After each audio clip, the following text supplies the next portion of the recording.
আজকে 30শে জুন পলাশী থেকে 4 জনা মানুষ এসে ড্রাগন ফলের চাষ পদ্ধতি শিখতে জানতে। তো তাদের বললাম যে চলুন লঙ্ঘন বাগানটা নিয়ে যাই, ঘুরে দেখবেন আমার 3 বছরের বাগানে কীরকম ফল হয়েছে দেখুন। আপনার নামটা কি বললেন? আমার নাম মুস্তাক মুর্শিদ। মুস্তাক মুর্শিদ মুর্শিদ। আপনার নাম? খেজমত শেখ। আপনার নাম? আজিম শেখ। আজিম শেখ। আপনার নাম? আমার নাম আবেদ আলী শেখ। আবেদ আলী শেখ।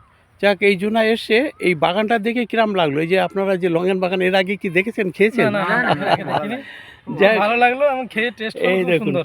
এই যে এক ঠিক আছে, একটা এই যে ওজন সুন্দর দেখুন। আছে। আমি হ্যাঁ, গতবার ওজন করেছিলাম 10টাতে 175 গ্রাম, মানে 17.5 গ্রাম করে বুঝুন। এক একটা। সাধারণত থাইল্যান্ড থেকে যেগুলো আসে সেগুলো 5 গ্রাম 6 গ্রাম করে হয়, এর বেশি হয় না। অথচ এখানে দেখুন কি হারে ধরেছে, এবং একটা গাছ গাছের ভারে নুয়ে পড়েছে। এই গাছটা দেখবেন।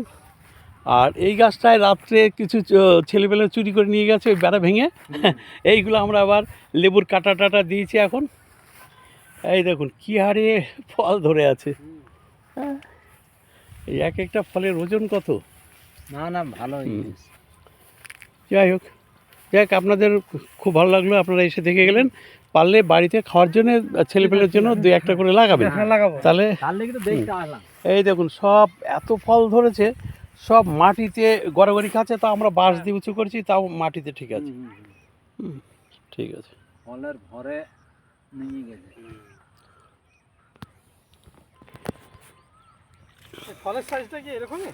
না, আর একটু বড় হবে।